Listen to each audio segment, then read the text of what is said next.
ഓണത്തിന്റെ ഉദ്ഭവമായ ക്ഷേത്രത്തെക്കുറിച്ച് അറിയാമോ? വാമനപ്രതിഷ്ഠയുള്ള കേരളത്തിലെ ഏക ക്ഷേത്രമാണ് എറണാകുളത്തെ തൃക്കാക്കര വാമന മൂർത്തിക്ഷേത്രം. മഹാബലിയെ ചവിട്ടാനായി കാലുയർത്തി നിൽക്കുന്ന വാമനന് ആണ് ക്ഷേത്രത്തിലെ പ്രധാന പ്രതിഷ്ഠ. 4500 വർഷത്തെ ചരിത്രം പറയാനുണ്ട് ക്ഷേത്രത്തിന്.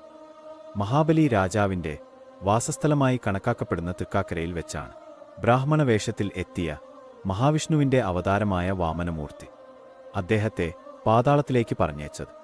അതിനാൽ തന്നെ ഓണം ആഘോഷങ്ങളുടെ കേന്ദ്രമായി തൃക്കാക്കര ക്ഷേത്രം കണക്കാക്കപ്പെടുന്നു. ഇതിനകത്ത് 2 ക്ഷേത്രങ്ങളുണ്ട്, വാമനക്ഷേത്രവും ശിവക്ഷേത്രവും. പ്രധാന പ്രതിഷ്ഠ ചതുർബാഹുവായ മഹാവിഷ്ണുവാണ്. ഭഗവാന്റെ 5ാമത്തെ അവതാരമായ വാമനന്റെ പേരിലാണ് ഈ ക്ഷേത്രം അറിയപ്പെടുന്നത്. ഇവിടത്തെ ഏറ്റവും പ്രധാന ഉത്സവം ചിങ്ങമാസത്തിലെ ഓണം അഥവാ തിരുവോണം ആണ്. തിരുവോണം മഹാവിഷ്ണുവിന്റെ തിരുനാളായും വാമനന്റെ അവതാര ദിവസമായും ആഘോഷിക്കപ്പെടുന്നു. പരശുരാമനാൽ സ്ഥാപിക്കപ്പെട്ട ഈ ക്ഷേത്രത്തിൽ 861 കാലഘട്ടത്തിൽ ഇവിടെ വെച്ച് ഓണാഘോഷങ്ങൾ നടത്തപ്പെട്ടതിന്റെ രേഖകളും സൂക്ഷിക്കപ്പെടുന്നു.